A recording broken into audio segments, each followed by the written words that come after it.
Hello दोस्तों, मैं रमेश पांडे आपका अपने YouTube channel study with Ramesh में स्वागत करता हूं। जैसा कि हम लोग लेखपाल के लिए प्रैक्टिस सेट की सीरीज चला रहे हैं, तो उसी क्रम में हम लोग हिंदी का प्रैक्टिस सेट तीसरा आज डिस्कस करेंगे। तो आइए हम लोग टाइम ना वेस्ट करते हुए प्रैक्टिस सेट पे चलते हैं। तो आज का हमारा पहला प्रश्न है कि निम्नलिखित में तत्सम शब्द है। तो पहला ऑप्शन है बारात। बारात तद्भव शब्द है। बारात का तत्सम शब्द होता है वर यात्रा। ठीक है। बी वर्षा। वर्षा तद्भव शब्द नहीं है, वर्षा तत्सम शब्द है। तो हमारा कौन सा ऑप्शन सही हो जाएगा? हमारा ऑप्शन सही हो जाएगा बी। वर्षा का जो तद्भव शब्द होता है वो होता है बारिश। ठीक है। अगला जो ऑप्शन है हमारा सी ऑप्शन है वो हाथी है। हाथी भी तद्भव शब्द है। हाथी का तत्सम शब्द होता है हस्ती। ठीक है। डी ऑप्शन जो हमारा है वो है आंसू। आंसू भी हमारा तद्भव शब्द है। आंसू का तत्सम शब्द होता है अश्रु। ठीक है। अगला जो प्रश्न हमारा है वो पूछ रखा है चाय किस भाषा का शब्द है। तो जैसा कि हम लोग जानते हैं कि भारत में चाय की खेती की शुरुआत इन्हीं व्यापारियों द्वारा की गई। तो चाय जो है हमारा वो चीन से आया है। ठीक है। तो चाय किस भाषा का शब्द होगा? तो चाय जब चीन देश से आया है तो चाय हमारा चीनी भाषा का शब्द होगा। चाय, चीनी और चाकू ये तीनों जो हैं वो चीनी भाषा के शब्द हैं। जापानी भाषा, तो जैसे रिक्शा जो हमारा है वो जापानी भाषा का शब्द है। लेकिन जो अंग्रेजी भाषा, तो कोर्ट, पुलिस, जज और मजिस्ट्रेट ये सब कौन से? ये सब अंग्रेजी भाषा के शब्द हैं। ठीक है। और अगला ऑप्शन क्या है हमारा? D French. फ्रेंच भाषा का शब्द जैसे कि कर्फ्यू और बिगुल ये हमारा फ्रेंच भाषा का शब्द है। ठीक है। जो हमारा प्रश्न है उसमें पूछ रखा है मृगनैनी में कौन सा समास है। तो मृगनैनी का जो समास विग्रह होता है वो होता है कि मृग के समान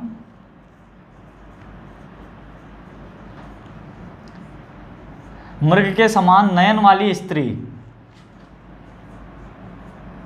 मृग के समान नयन वाली स्त्री।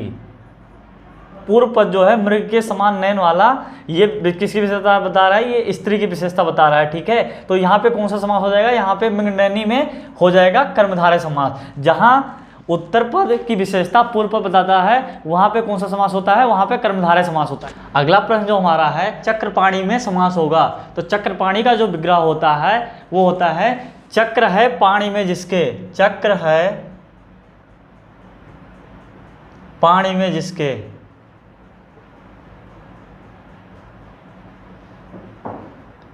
पाणी मीन्स क्या होता है? पाणी मीन्स होता है हाथ। तो जिसके हाथ में चक्र है। ठीक से अर्थ निकल रहा है यहाँ कि जिसके हाथ में चक्र है, अर्थात कौन? भगवान विष्णु की यहाँ पे बात हो रही है। तो जब कोई किसी समास में जहाँ तीसरा अर्थ निकलता है तो वहाँ पे कौन सा समास होता है? वहाँ पे बहुब्रीहि समास होता है। तो हमारा कौन सा ऑप्शन से हो जाएगा? हमारा पहला ऑप्शन से हो जाएगा। ए ऑप्शन हमारा से हो जाएगा कि चक्रपाणी में कौन सा समास है? चक्रपाणी में बहुब्रीहि समास है। अगला जो हमारा प्रश्न है प्रति उत्तर का सही संधि विच्छेद होगा। ऑप्शन ये है प्राधन उत्तर, ये ऑप्शन गलत हो जाएगा। बी ऑप्शन है प्रतिधन उत्तर, ये ऑप्शन हमारा सही हो जाएगा। यहाँ पे देखो ई, यहाँ पे ई धन उ मिलकर क्या बना रहे हैं? यू। ठीक है। तो ये कौन सी संधि में आता है? ये यण संधि में आता है। नेक्स्ट क्वेश्चन जो हमारा है वो उसमें पूछा गया शुद्ध वर्तनी वाला शब्द है। तो अन्वेषण, अन्वेषण में ये साना होके अन्वेषण इस तरह लिखा जाता, इसमें षटकोण वाला सा होता है। ठीक है। तो ये ऑप्शन गलत हो गया। बी ऑप्शन स्मृति, स्मृति ऐसे ना लिख के स्मृति स्मृति लिखा जाता है। ठीक है। सी ऑप्शन है विकट, विकट इस तरह ना लिख के विकट लिखा जाता है। ठीक है। तो सी ऑप्शन भी गलत हो गया। तो अतः हमारा शुद्ध ऑप्शन वाला कौन सा शब्द हो जाएगा? डी ऑप्शन प्रातःकाल। अगला प्रश्न जो हमारा है वो पूछ रखा है कि सत्याग्रह में संधि है। तो सत्याग्रह का जो संधि विच्छेद होता है वो होता है सत्य धन आग्रह। तो यहाँ पे या में कौन सा स्वर छिपा हुआ है? आ। और यहाँ पे आ और बड़ा आ का लोप हो रहा है। दोनों मिलकर क्या बनते हैं? ये दोनों मिलकर बनते हैं बड़ा आ। जब ह्रस्व या दीर्घ आ ई और उ के बाद ह्रस्व या दीर्घ आ ई उ आता है तो वहाँ पे कौन सी संधि होती है? वहाँ पे दीर्घ संधि होती है। यहाँ पे हमारे इस प्रश्न में सत्याग्रह में कौन सी संधि होगी? सत्याग्रह में दीर्घ संधि होगी। अगला जो हमारा प्रश्न है शुद्ध वर्तनी वाला शब्द है। ठीक है। तो श्रृंगार, तो श्रृंगार जो लिखा हुआ है ये शुद्ध वर्तनी वाला शब्द है। इसमें यदि ऐसे करके और ये लगा, ये लाइन, ये रा लगा दिया जाता है तो ये फिर गलत हो जाता है। ठीक है। नक्षत्र जो है ये इस तरह ना लिख के नक्षत्र जो है इसमें ये वाला छा होता है। ठीक है। अब ये सही है। अतिशयोक्ति इस तरह ना लिख के अतिशयोक्ति अतिशयोक्ति की जो शुद्ध वर्तनी है ये है, ठीक है। उद्योगीकरण ना लिख के, ये उद्योगीकरण नहीं लिखा जाता है, ये लिखा जाता है औद्योगीकरण।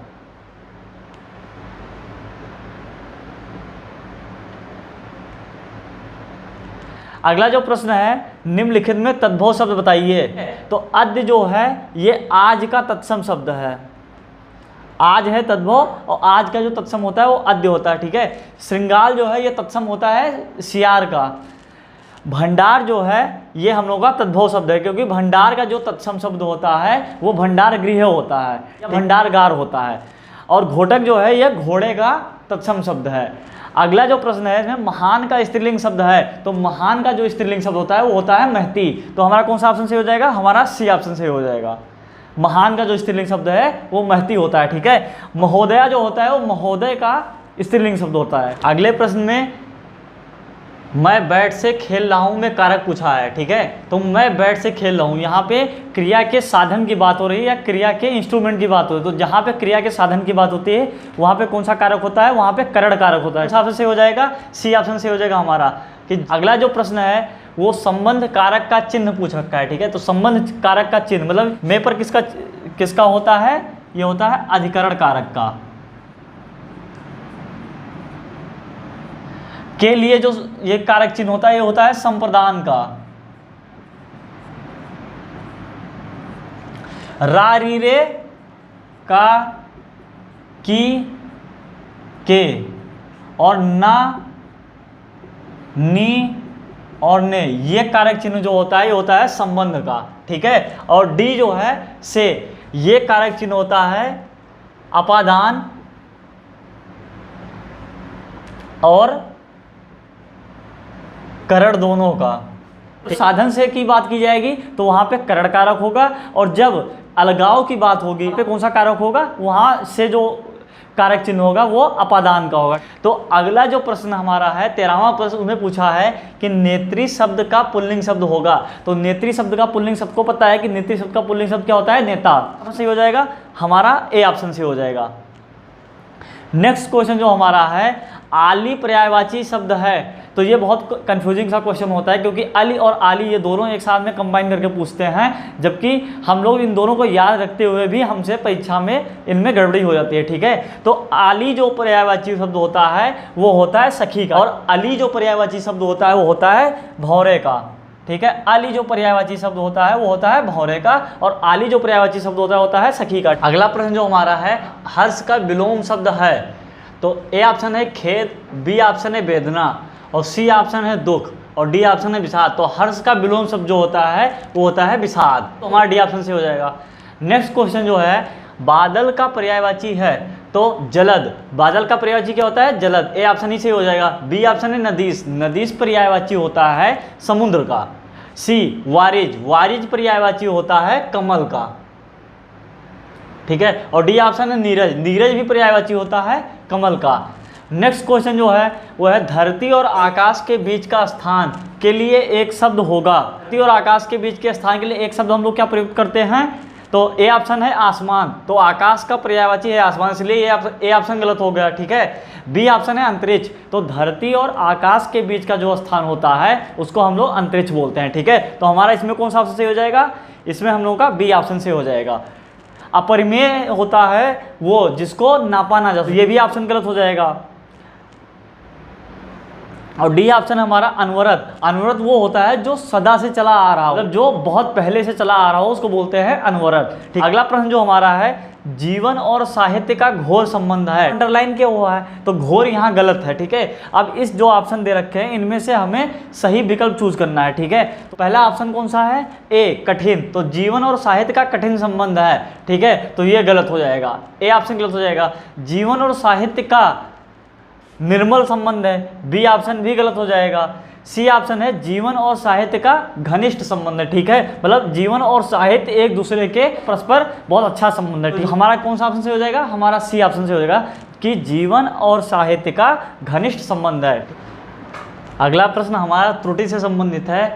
तुष्टीकरण करने की नीति अपनाकर ए ऑप्शन ना व्यक्ति आगे बढ़ सकता है, बी ऑप्शन और ना राष्ट्र, सी ऑप्शन, और डी ऑप्शन है कोई त्रुटि नहीं है, ठीक है। तो तुष्टीकरण करने की नीति अपनाकर। हमें यहाँ ये तुष्टीकरण की नीति होती है, तो हमारा कौन सा ऑप्शन इसमें गलत हो जाएगा? तो हमारे ए पार्ट में एरर है, ठीक है। किस पार्ट में एरर है? हमारे ए पार्ट में। तो उसका सही सेंटेंस क्या बनेगा?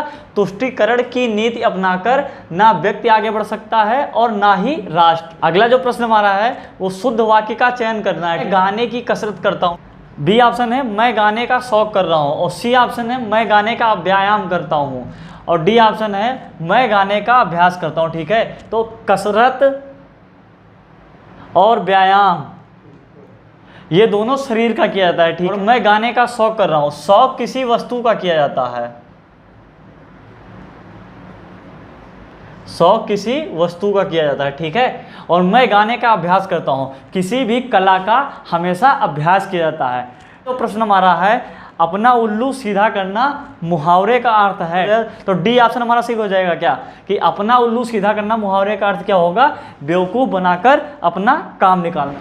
अब अगला जो प्रश्न हमारा है वो अपठित गद्यांश से है, तो पहले हम अपठित गद्यांश को पढ़ लेते हैं कि अपठित गद्यांश दिया क्या है। तो जिंदगी के असली मज़े उनके लिए नहीं हैं जो फूलों की छाँव के नीचे खेलते और सोते हैं, बल्कि फूलों की छाँव के नीचे अगर जीवन का कोई स्वाद छिपा है तो वह भी उन्हीं के लिए है जो दूर रेगिस्तान से आ रहे हैं, जिनका कंठ सूखा हुआ है, ओंठ फटे हुए हैं और सारा बदन पसीने से तर है। पानी में जो अमृत वाला तत्व है उसे वह जानता है जो धूप में खूब सूख चुका है, वह नहीं जो रेगिस्तान में कभी पड़ा ही नहीं। तो इस अपठित गद्यांश पे आधारित हमारा जो पहला प्रश्न है उसमें पूछा है कि ज़िंदगी के असली मज़े किनके लिए हैं। तो ज़िंदगी के असली मज़े किनके लिए हैं? जो फूलों की छाँव के नीचे खेलते हैं और सोते हैं उनके लिए नहीं हैं, बल्कि फूलों की छाँव के नीचे अगर जीवन का कोई स्वाद छिपा है तो वो भी उन्हीं के लिए है जो दूर रेगिस्तान से आ रहे हैं, जिनका कंठ सूखा हुआ है, होंठ फटे हुए हैं और सारा बदन पसीने से तर है। मतलब जो बहुत कठिन परिश्रम करके आ रहे हैं, तो ज़िंदगी के असली मज़े उनके लिए हैं जो कठिन परिश्रम करके आ रहे हैं, जो परिश्रम करके आ रहे हैं। तो गद्यांश पे आधारित हमारा दूसरा प्रश्न है कि उपयुक्त गद्यांश में किस बात के महत्व को समझाया गया है। तो जैसा कि हमें पैराग्राफ पढ़ने से समझ में आ रहा है कि उपयुक्त गद्यांश में हमें श्रम के महत्व को समझाया गया है, तो हमारा कौन सा ऑप्शन से हो जाएगा? हमारा सी ऑप्शन से हो जाएगा कि उपयुक्त गद्यांश में हमें श्रम के महत्व को समझाया गया या परिश्रम के महत्व को समझाया गया है, ठीक। पानी में जो अमृत वाला तत्व है उसे वो जानता है जो धूप में खूब सूख चुका है, ठीक है, वो नहीं जो रेगिस्तान में कभी पड़ा ही नहीं। तो अमृत वाला तत्व से अभिप्राय जीवन का सार से है, ठीक है, कि जीवन का सार वही व्यक्ति जान सकता है जो कठिन परिश्रम करके आया है, ना कि वो जो केवल ऐशो आराम में रहा है, जिन्होंने कभी कठिनाई का अपनी ज़िंदगी में सामना ही नहीं किया। तो इसी के साथ हमारा ये 25 प्रश्नों का संग्रह जो कि प्रीवियस ईयर पे आधारित था वो समाप्त होता है। तो दोस्तों यदि वीडियो अच्छी लगी हो तो इसे लाइक और चैनल को सब्सक्राइब करना न भूलें। डाउट है इस प्रैक्टिस सेट से रिलेटेड तो उसे आप कमेंट बॉक्स में करके पूछ सकते हैं। धन्यवाद। जय हिंद, जय भारत।